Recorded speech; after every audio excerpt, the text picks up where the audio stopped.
the big stuff. Hey guys, welcome to Coaching with Chris. Oh, we got a goodie. Today, I am pretty excited because not only are we going to talk to the #1 VA originator, but we're going to talk about his processes. We're going to talk about his team. We're going to talk about how he got there. Hopefully, we'll get some tips and some tricks to be able to get better. But more importantly, what an amazing man. Great family, great partner, great husband, great father. Like it, from afar and then getting to know him, it just gets better and better. He is exactly what you see. Peyton, are you here? Yes, sir. I'm here. You look like I feel underdressed. I had to class it up a little bit for you, Chris. Class it up. I mean, you look amazing. I feel like I'm a little lagging here, huh? Are you lagging? Yeah, it seems to be a little bit, but that's all right. I think I'm good. You sound good on this side, so I'm not sure. Hopefully, it's not me. But we'll wing this here. Look, I think many people are watching you. They're watching your success, and like it just didn't happen, I'm sure, overnight. Tell us your mortgage journey of how you got in this business, and then how did you establish this niche?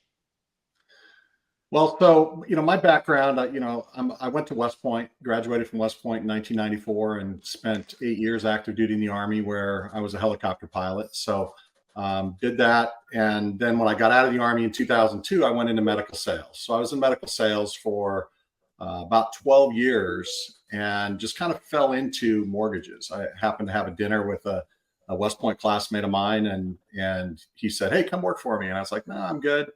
And about 6 months later, my spidey sense was going off. My company was doing some stuff that was maybe a little, borderline unethical. And so I thought, you know what, it's time to look around and see what else is out there. And I talked to my wife, and she said, call that guy we had dinner with like 6 months ago. So I did. And I said, "Hey, what do you do?" And he said, "I do mortgages." And I'm like, "Well, all right, mortgages." I knew nothing about mortgages. I'd done a few in my life, as a borrower, but I knew nothing about the process, I didn't know what DTI was. I didn't know what LTV, like literally nothing. And so he introduced me to the branch manager for a call center here in Phoenix that worked for his company. And I started there, just, put a headset on and started dialing for dollars. And turned out I was pretty good at mortgages. The numbers, I'm a math geek, so the numbers just really spoke to me. And, one thing led to another, and, here I am. And so basically, as far as the niche goes, is, in a call center, you got 5 seconds to make an impression on somebody and keep them on the phone for, your cold calling folks, right? So you got 5 seconds to make an impression on them and keep them there longer than 5 seconds. And then hopefully at 10 seconds, you keep them to 20 and 30, and then maybe it turns into 10 minutes and 30 minutes and an hour. And, you find out about their situation. And so one thing I realized early on is when I saw the little check mark that says they're a veteran, I could use my veteran experience to connect with them and go, "Okay, so you're a veteran. What service were you in?" And they'd say, "Well, I'm in the Navy," or "I was in the Navy." And I'd say, "Well, I'm an Army guy. So are we going to fight?" And they'd say, "No, we're not going to fight," and we'd laugh. And then over a period of time, we'd talk about their service and what they did, and, make that connection on a personal level. And then sometimes it would be 30 minutes in before we'd ever say anything about a mortgage. And so, and then we go from there. And so quickly I learned that I could connect with veterans very well.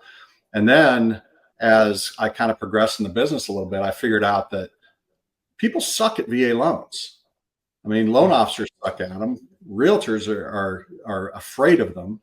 And there just aren't very many people that are truly good at it. So, so I learned how to do them. I learned how to do them well. And then, with the focus on the customer and that relationship, then they started passing my name around. They said, "Hey, you can help my friend. You can help my buddy that I served with." And so things just started to build from there. And over time, it gained some critical mass and momentum. And here we are today. What do you think the military taught you that you transferred into your mortgage business to make you successful? I think the biggest thing is discipline, self-discipline, especially in today's day and age where a lot of people are working out of their homes and they're not, maybe in an office where somebody is driving them to do the right things each and every day. So just daily discipline, and it was something, as a call center guy when I first started, you know, you have to shake off the bad day. The day where you dialed 200 times and you talked to nobody, or you got cussed at 10 times, and then you got to do it again. You got to, the smile and dial thing, right? You got to do it, Mhm. and the next day, even if the day prior was miserable. And so, being self-disciplined and being able to do that day in and day out, and just do the right things. So, in today's world, it's you got to know what the activities are that are going to make you money. You got to know, and then you've got to do those things and track those things each and every day, and just execute at a high level each day, regardless of how good or bad your day was previously. You got to be disciplined to do it again today. So you're closing about how many loans a month? Somewhere in the neighborhood of, I think this year I'm averaging 35 or so. Last couple months have been around 50, 52, 54. Wow. So staying to that theme of that discipline really works. It does. It does. And really it's more than that though. I think the secret to the success, I think, is just the relationship you build with the customer. And in my mind, my customer, first and foremost, it's not a realtor partner. It's not the title agents. It's not the listing agent. It is my borrower. Hmm. And so I'm very focused on taking care of the borrower.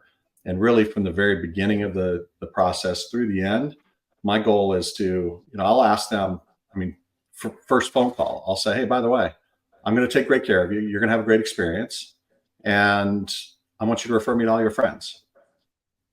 And then First when phone I call call. them, first phone call, absolutely. I'll ask for referrals on the first phone call.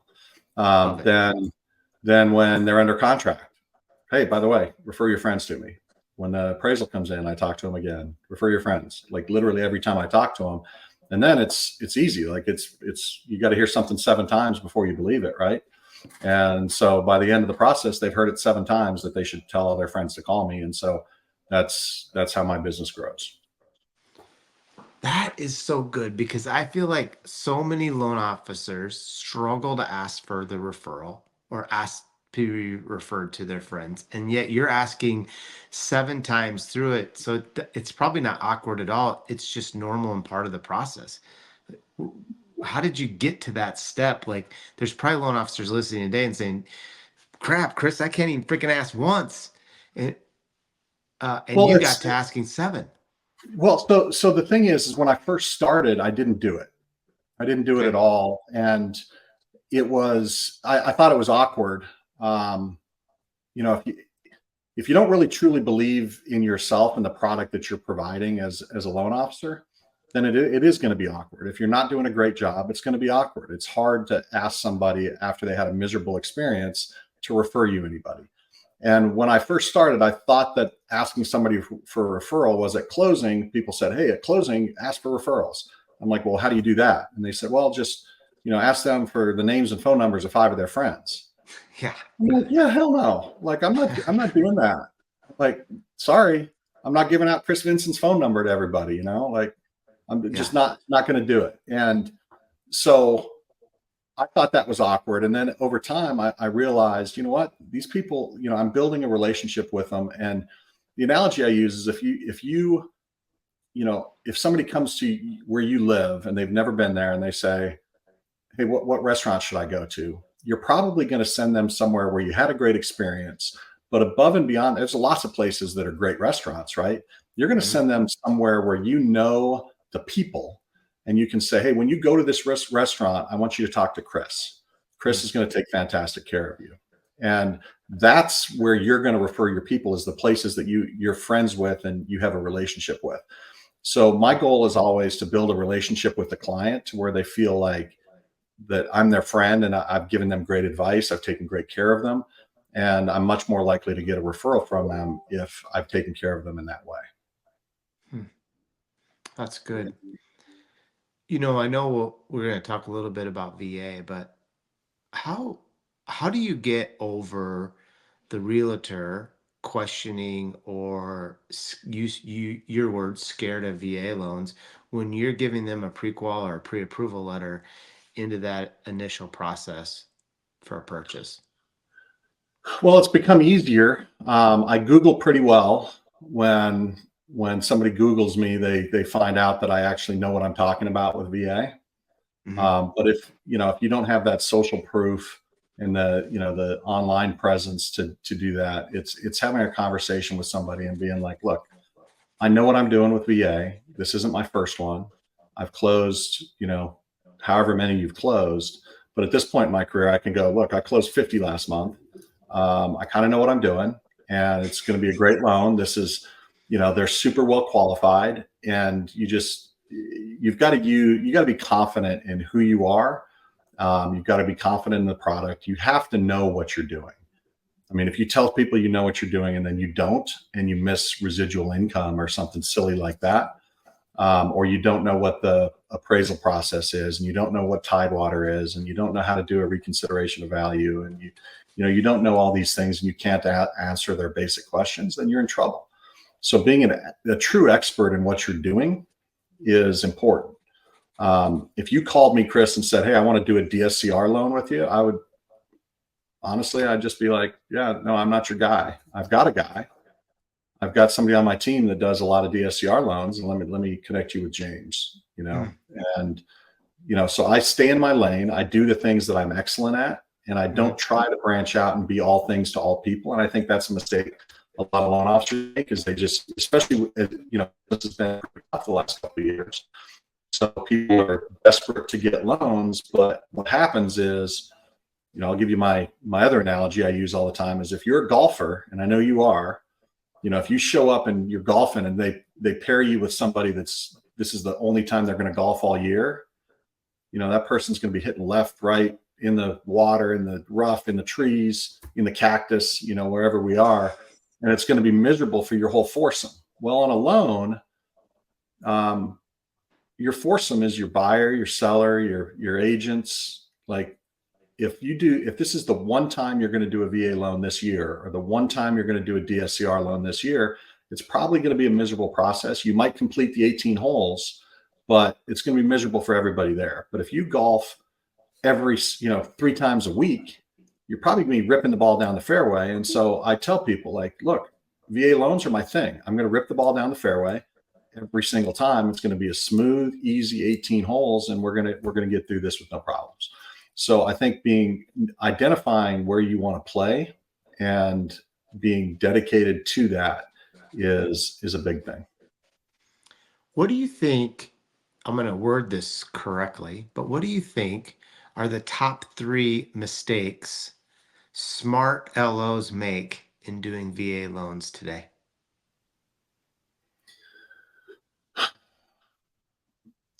I think one of them would be not understanding how REOs are treated for rental income, departing residents. I think that's a big one.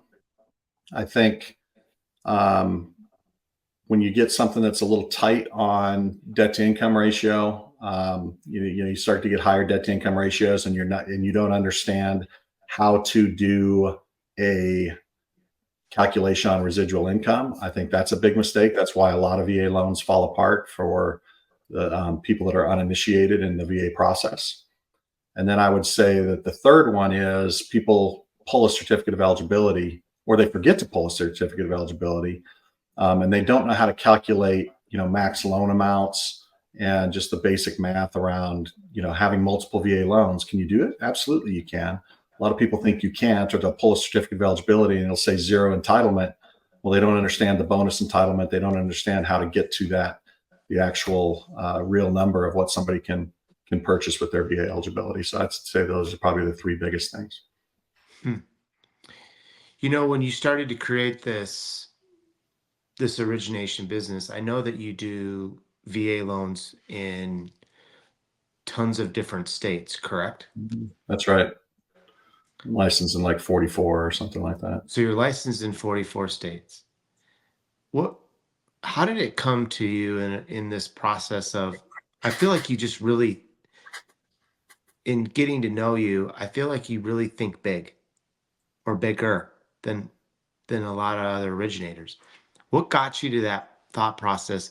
Well, I'm going to branch this out. I'm not going to be just in Arizona because I think, do you do more loans outside of Arizona than you I, do?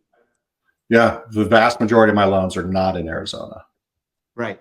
So you reached out into these certain areas, or you pinpointed out that, and you really targeted these areas. Like, what was that thought process, and what was the trigger point in a sense that got you to think bigger? Well, so part of it is my first, my first, gosh, almost, I mean, my first 7 years in the business, I was at an FDIC bank. Mm, So I didn't have licensing issues. I could do loans in all 50 states. And by the time I left the FDIC bank and moved to somewhere where I had to have licenses, my business had progressed to the point where it was very much referral based. It was very much one borrower telling another borrower. And the ability for me to say, hey, refer your friends and family to me. And then they did that. Well, I'm dealing with a lot of military people, a lot of active duty people, a lot of people that have, spread their wings and been all over the country. And so as they move, they meet people in different places. And so their friends and their family are not necessarily, you know, right there where they grew up or where they mm, live today. And so it became very important to me in order to continue to have this referral network of people all over the country and just being able to say, hey, refer me your friends and family. I'll take good care of them. I needed to mm. be licensed in all the states. And so that's kind of how that came about. So it really happened naturally. It did. And it's just part of it's the just the nature of the customer that I focus on, right? When you're talking to an active duty military person, they're stationed at Fort Campbell, Kentucky. Their next duty assignment is good. It could be Fort Carson, Colorado, or it could be, Fort Bragg or Fort Benning or one of these places. And as they move, you want to be able to take care of your past customers. Where are they going to move to? Well, it could be any number of 20 states that have, a high military population and, it's super transient. So if you're going to focus on VA, you would certainly want to be licensed in, the big VA states. Hmm. So did you do you use your West Point and targeting West Point grads?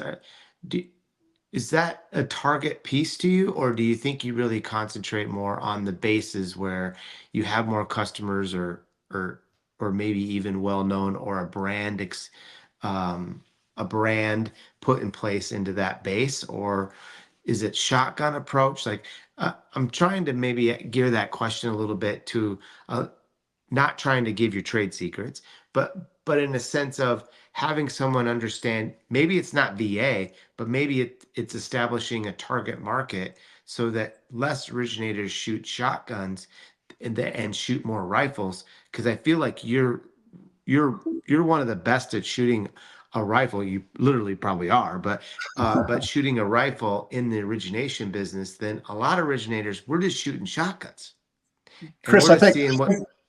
I think for me, it comes down to how do you treat the borrower, right? I think that it all comes down to that. And it doesn't matter. I don't believe it matters that much whether you're VA focused or whether you're conventional focused or whatever. If you take great care of a borrower and then you're intentional about maintaining that relationship, you're intentional about, calling them 3 months later or 6 months later and maintaining a relationship with them. And then that they know who you are. And because you've maintained a relationship over time, they're going to bump into people that they know that need to buy a house, or they bump into people, when refinance season comes back and you do a great refinance for somebody and you take a huge weight off their shoulders because you eliminated, $50,000 of consumer debt or whatever on a cash out refinance.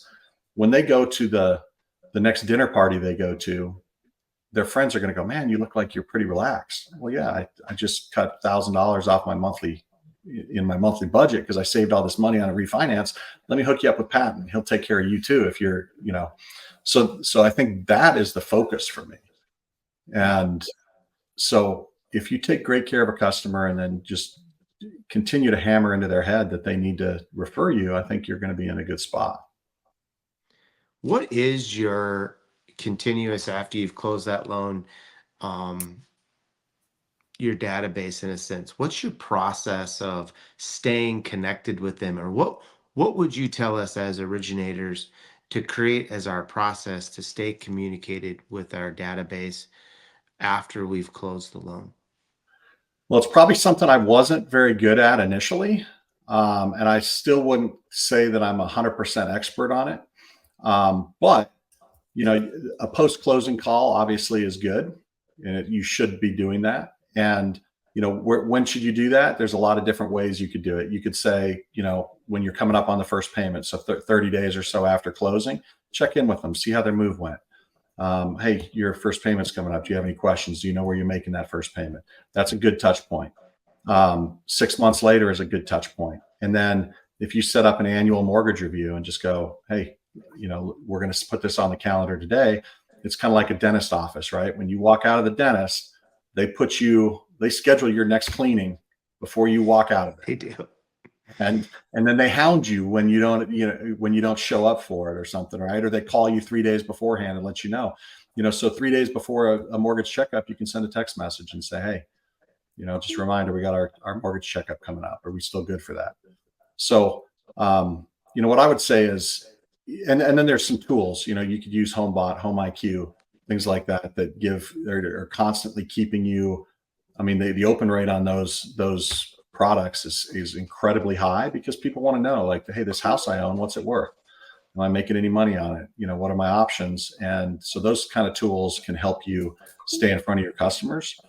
And then, if you've done a good job of building a relationship with them and when their birthday is, instead of just sending a text message or letting some drip campaign email go out, you take 30 seconds and film a little video, pick up your cell phone and film a video you saying, hey, Chris, happy birthday. It was great working with you. I appreciate you. I hope you have a fantastic day. And you don't even have to ask for a referral at that point. Now you're top of mind with them again. They go, man, that was a good guy. Yeah, I remember him. And then you're top of mind when the next mortgage conversation comes around. Yeah, that's good. That's good. Staying top of mind. So you can't do all these closings by yourself. What's the team structure look like today? So overall, we've got, my focus in recruiting, I've never been one to go out and recruit a bunch of loan officers that are doing a bunch of business. My thing has always been, if I can find somebody that is a high quality person, I believe I can teach them how to do mortgages. And just because of the network that I'm generally in, like I've hired a lot of people that I did a loan for. And then a year later, they're getting out of the Army or getting out of the Navy or whatever. And they say, hey, I'd like to do what you do. And I go, okay, I know you're a high quality person. I've spent a lot of time talking to you. And so, let's do this. So I bring in some young guys that have never been in mortgage before, teach them mortgage, make them a junior loan officer, have them work on, figure out how to set up a file, collect docs, all those types of things. So, and then once they're ready to graduate into their own loan officer, then they move along. So we have a team now of, probably 15 originators. We've been closing close to 100 units a month with 15 of us. Some of those guys are brand new. Only been in the business, a few months to less than a year. And some of them are at, about the 2-year mark, and a few others are at 4 and 5 years. So we've got some loan officer assistants. We've got a fantastic processing and ops team that takes good care of us. So it's kind of what we look like. Do you outsource the processing, or is that internal? All internal. All internal. So then how does the handoff work in that process, where after I've collected all the documents inside your team, how are you doing that transfer, and then from the loan officer assistant over to the processing? I feel like everybody does it a little bit different, but it's a great thing as an originator to learn from others in team setup. So I think, the way our process works is once disclosures go out and the ITP is signed, then it comes in and we have a setup team that is now they order all the third party things and then push it over to the processing team. I think the key is number one, as an originator, you got to ask for the right stuff. You got to have the right stuff in your file up front. Great files don't just happen. It takes intentionality, and you got to ask for the right things. And so having the right things up front, and that comes from taking an accurate 1003 and making sure you have the conversation with somebody. And do you need a divorce decree, or do they have REOs? And asking all the right questions. Do they pay child support? Those are things that jump up and bite people because they just didn't ask. And then once it goes over to the processing team, like good notes in the file of, hey, here's what I was using for income. Here's just here are the things that are different in this file that are not super common. Here are the things to watch out for. Here are the things that maybe I'm concerned with.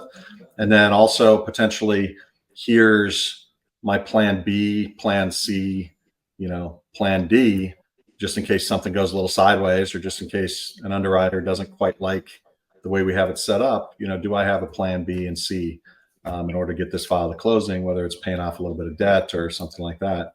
What options do we have for like the get out of jail free cards? Like, hey, I've got a plan for this, right? Mhm. So having that set up, and then I think you've got to have a good enough relationship with your processors and know who they are to the point that you can trust them. Mhm. And once a file goes into processing, I think you've seen originators do the origination roller coaster, right? Mhm. Where they do 8 files this month and 2 files the next, and then 6 files and then 1 file, and then you see that roller coaster. And what generally happens with those people is that they're trying to carry every little egg across the finish line, and they're not trusting their ops team to handle the things that come up during a loan. Right. So if we need another bank statement, I promise you I'm not the one asking the client for it. If we need another pay stub for some reason, it wasn't in there, I'm not the one asking the client for it. I'm trusting my ops team to get it there and do it right. And then we have a process for, every loan officer should go through every one of their files, like on the weekend. And if there's an issue that they can't solve or that needs help solving, then we have an escalation process where they escalate that to me. And then Mhm. I know who to call or how to solve it. We do a weekly ops meeting with my processing pod leader. And then we have a daily call with my team. Is completely virtual. We're all over the country. Mhm. And we have once a week on Thursdays, our pod leader comes on our daily team huddle, and we talk any ops issues that people have. So we have a process where we, keep our finger on the pulse of what's going on with files, and Mhm. really runs pretty smoothly. When do you inject yourself back in after the processor's taken over, basically taken over also communication? When do you ever step back in? Is it at closing? Is it CD, or at part of that process do you inject yourself back in with the customer? Well, I'm involved anytime. I mean, when a conditional approval comes out, that's a touch point. That's a touch point with your borrowers. That's a touch point with your realtors. When the appraisal comes in, it's another touch point. It's not just a text message. I mean, that Right. you pick up the phone and call. I've seen a lot of different ways of doing it. You could do it like we've got a process where every theme day, right? So every Tuesday is your theme day. You call your loan update day. So you pick up the phone and you call everybody and say, hey, here's where the loan is today. Do you have So any you do questions? the updates. Not all of them. Okay. The guys will do some of them. But it Yep. depends on the customer. It depends on what that relationship is, and how closely, some of them are good friends, right? And I would just want to talk to them. Yeah. So you'll pick up the phone and call those probably, but the team will do some of that. Yeah. Prequels. I You do a lot more purchase and refi. Obviously, you'll do refi when the market's right, but how do you manage your prequels and encouraging them and keep encouraging them to keep looking for that house? Or do you feel like your client are kind of forced to make a decision fairly quickly and prequels are not a big deal? Well, some of them are certainly. I mean, it's a pretty short timeline. I'll get a referral from somebody, and they're like, "Hey, I'm moving to Fort wherever, and I need to report by November 30th." And here we are, middle of September or whatever. Like they need to they need to hit the ground running, and hopefully, I'm connecting them with a realtor that I know and trust. Mm, And we're off and running, and it's not really. I don't really have to continue to chase them because their family needs a place to live, and they're going to find it. Um, so, I mean, I think it's important though. I think if you were to go back to most loan officers and go, okay, how many people did you pre-qualify this year that mm, didn't buy a house? I think you're going to find a pretty good chunk of people that maybe fell off the radar. And so, how do you track your leads, right? That's something that I probably maybe a little bit arrogantly was a little lax with until about, I don't know, 4 or 5 months ago. We did some coaching in our company, and I was talking to the coach, and he goes, "What are you doing to track your leads?" I'm like, "You know what, dude? When Chris Vinson calls me and says he's buying a house with me, and I do a pre-qual and I get him a letter, and then I say, hey, call me when you're under contract. Like I know Chris is going to call me when he's under contract. Well, guess what? Turns out he doesn't. Not all the time. mm, Um, and so as I started really digging in and tracking people, I'm like, wait a minute, this person that I texted with or talked to, and they did an application, or I said, they fell off the radar, and I need to follow up with them. And so that's helped my business to be better at tracking that and having a better system for tracking that. So um, yeah, it's important. yeah, super important. What's next for you? Like, what are three goals as an originator leader, not only with inside your company, but also, you as growing a company or a branch? What's some goals for you for 2025? Have you thought about that? I haven't put that's kind of a process I'm going through right now. Our big goal for 2024 was to really help this company. I've been here now almost exactly a year, and the big goal was, okay, let's come in here and let's build a VA brand and a VA team that is second to none.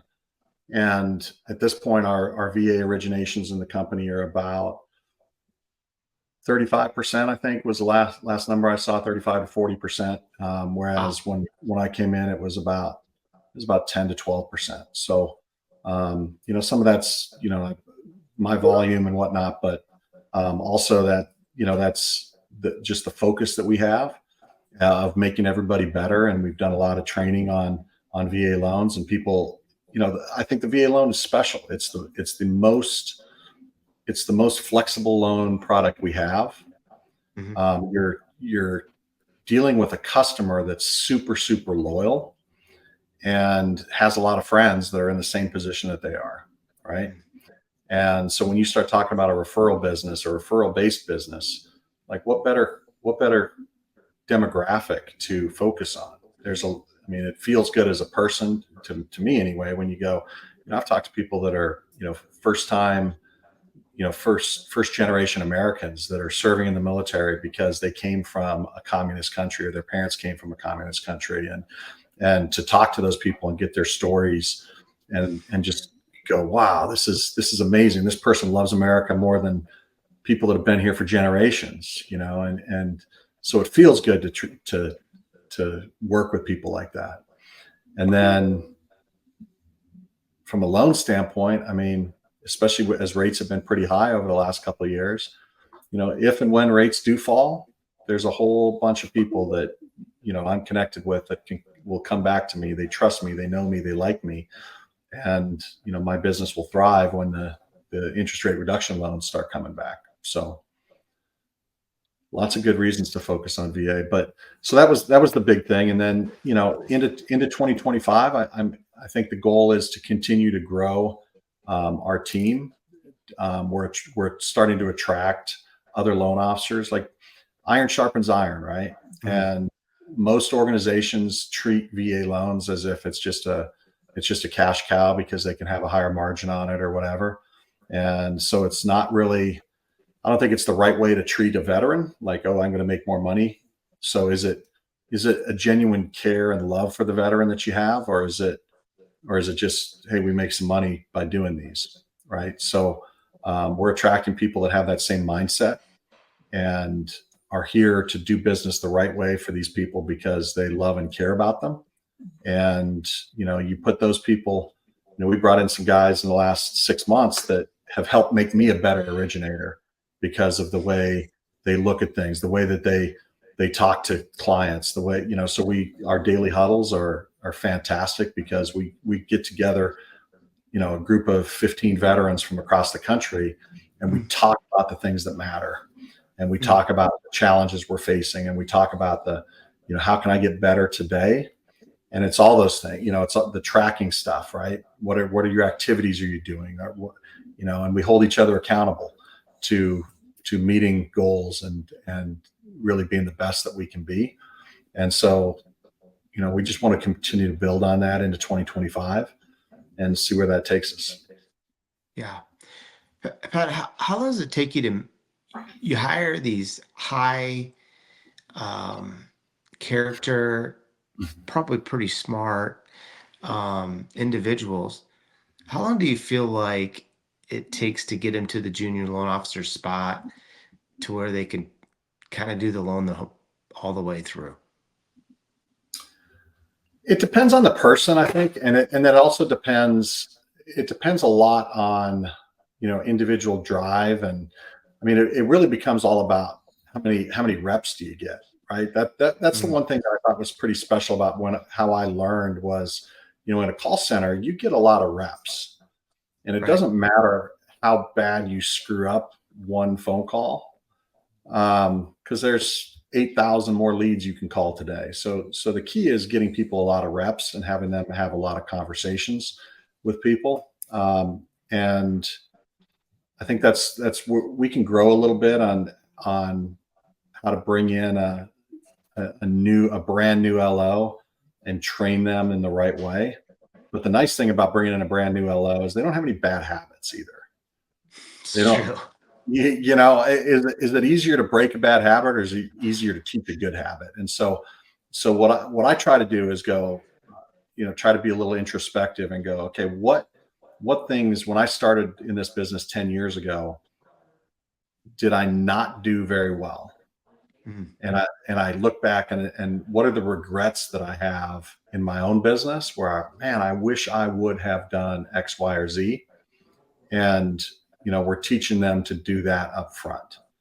mm, Whether it's using the home IQ type things. I don't even think that existed 10 years ago, but using the tools that are out there to put a process in place. I mean, process is important. You can't just wing it all the time.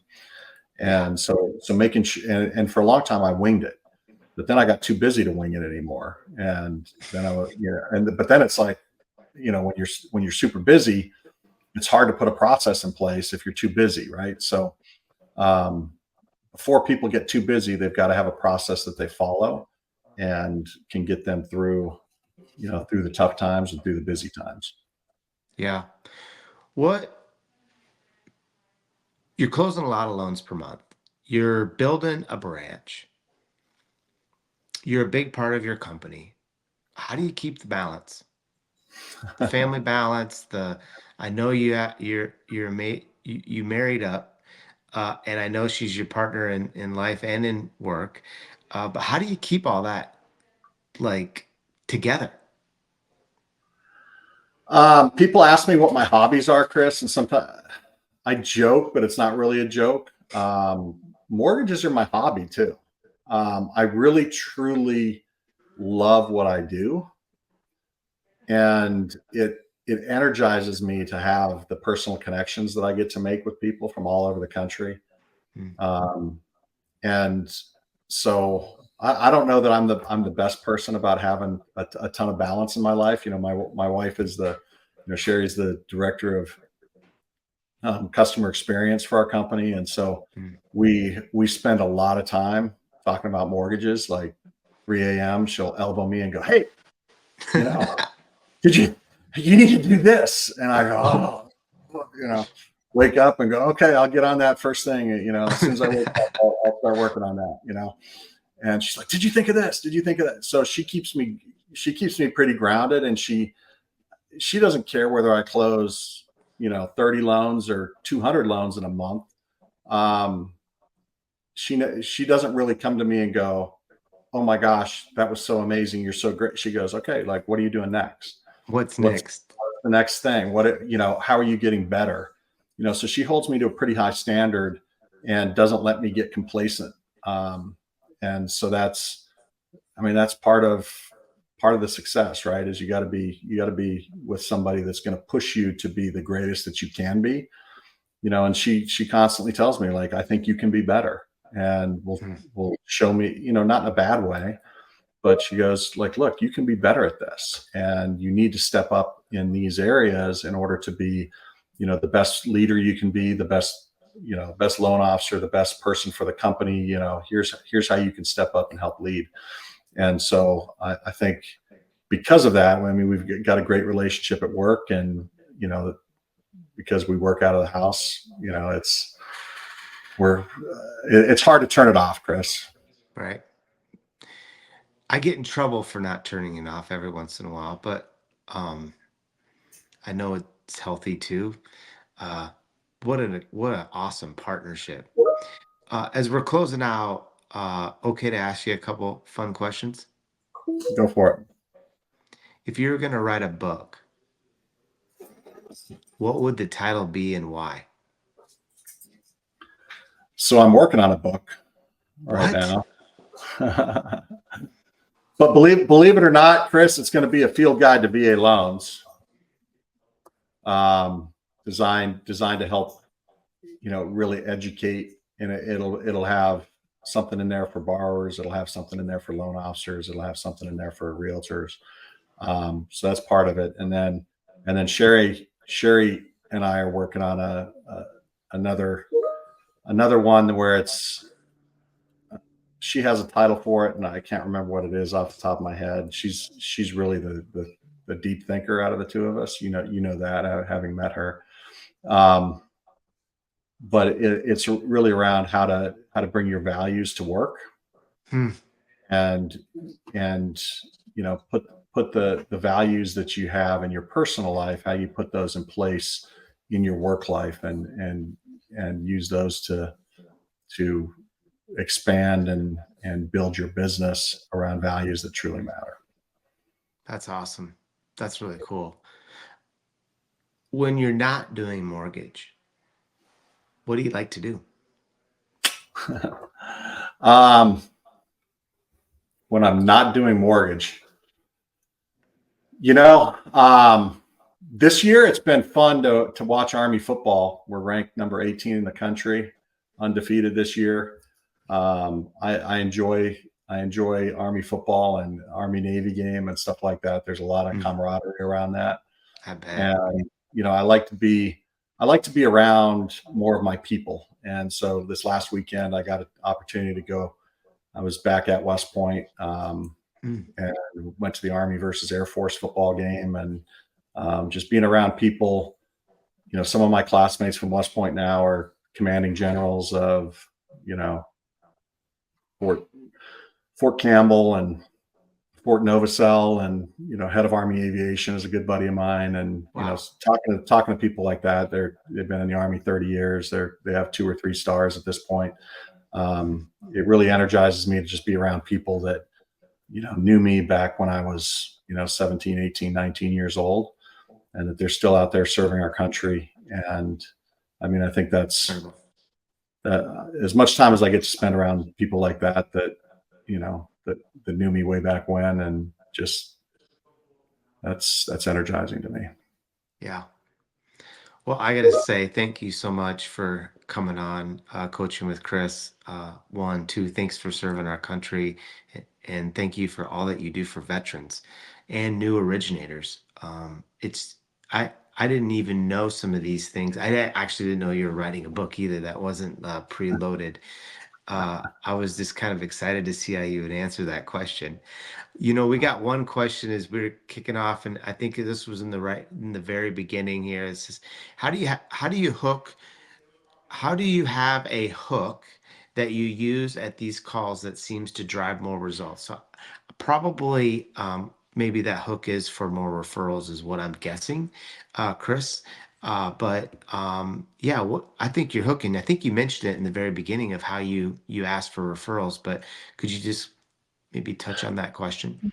Well, from a referral standpoint, I mean, I, I would just say this is when you talk to somebody, when somebody calls me, or I get a text message and it's an introduction to somebody, and then I get on the phone with them, I'm more interested about who they are as a person Mm, and trying to connect with them on a personal level. So I've lived, in a number of different places. I grew up in North Dakota and then went in the Army, and I moved around, and I've lived in a few places in my life. So I'm always looking for ways that I can connect with somebody personally, more so than just going straight into, okay, how much money do you make? How much house do you want to buy? What's your debt? What's your credit score? All those types of questions that people naturally get into the talking and trying to show somebody how much they know. I'm more interested in finding out who you are, what your goals are, what your life has been like, all mm, those types of things, and really understanding who you are as a person, because I can't give you good advice as a mortgage guy unless I know something about you, unless I know where you want to be. And maybe some clients aren't going to connect with that, but most of them, most of them you get a good reaction from that, right? yeah. It's not fake. Your heart has to be in it. Your heart has to be, you have to care about people more than you care about yourself, more than you care about your paycheck, more than you care about anything else. You just focus on them, care about who they are, and where they are in their life journey, and how can you be there to serve them. And when they feel that connection from you, then it's a lot easier than to say, can you tell your friends about me? Mm, You're going to have this great experience, and then because you've had that conversation with them and they feel like you know who they are, and they're going to be much more liable to pass your name to their friends and family. yeah. That's so true. That's such great advice. When we spend the time and to invest into them, it's way easier to ask. When you don't or you're not being real, it's kind of difficult. Yeah, That's and it's not a that's hook. It has to be just intrinsic to who you are, and so there's not a trick to it. It's just legit. I never, I wouldn't say I implement any sort of like sales tactics. Now, is it good to read sales books? Absolutely. You should understand the psychology of sales. You mm, should understand those types of things. You can be better at your job by understanding those things. But just asking somebody a question and then just sitting back and listening to them talk. That's like, how good is that, right? The it's the person that best. talks the most thinks it went the greatest. And so this podcast went great because I did all the talking. So Thanks. I just appreciate you. I appreciate all that you're doing, not only for this industry, but for your clients and for these veterans. Thanks for coming on Coaching with Chris. thanks, Chris. I appreciate you. Thanks. Have a good day. Pleasure.